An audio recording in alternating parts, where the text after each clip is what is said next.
Yes, so what I will do is I will just try to make this aspect a little bit more clear as to work done positive, work done negative. Suppose this is a body and this body is lying on a rough floor.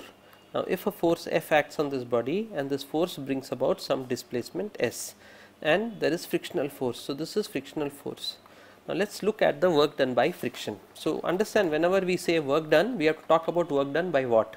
In this case I can say that work done by F, I can talk about work done by frictional force, I can talk about work done by gravity or normal reaction. Now gravity is acting downwards, mg, so normal reaction is acting in the upward direction. Yes, so now work done by the force is equal to Fs cos theta. This is most likely to be positive because force and displacement are in the same direction. So now what does this force do? What does this work do? This work is going to increase the energy of the system or increase the energy of the body.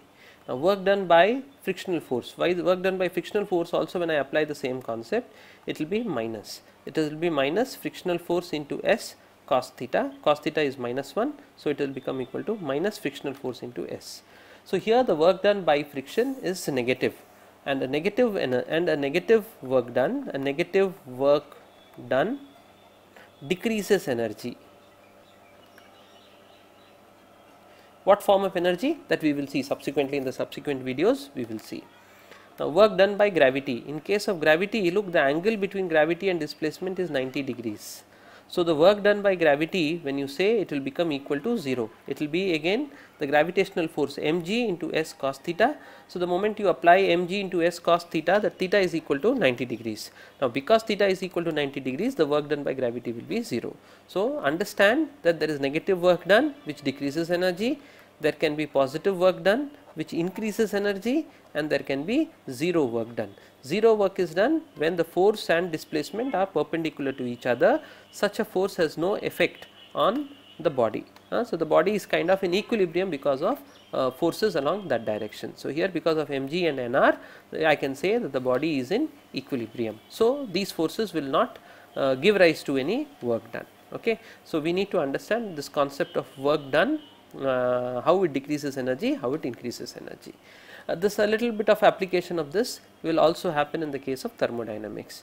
Now suppose I have a cylinder here, and this cylinder here contains some amount, this contains a piston, and there is a gas trapped in this. Okay. Now suppose the gas is pushing this piston up. So when the gas is pushing this piston up, P is the pressure, P into area is the force, and suppose it is moving by a distance dx. So Pa dx will give me the work done, and the work is done by whom? It is done by the gas. So whenever a gas expands, work is done by the gas. Similarly, whenever a gas contracts, work is done on the gas. Now this Pa dx can be written as this, A dx can be written as dV. So P dV is equal to dW, the work done by the gas. Okay. So when a gas expands, work is done on the gas, work is done by the gas. If there is no supply of energy, its total internal energy will be decreasing. If a gas contracts, then, or if a gas is compressed, work is done on the gas. Then its internal energy U will increase if there is no heat supply. Okay. So this is what we need to remember. This is done positive work, negative work.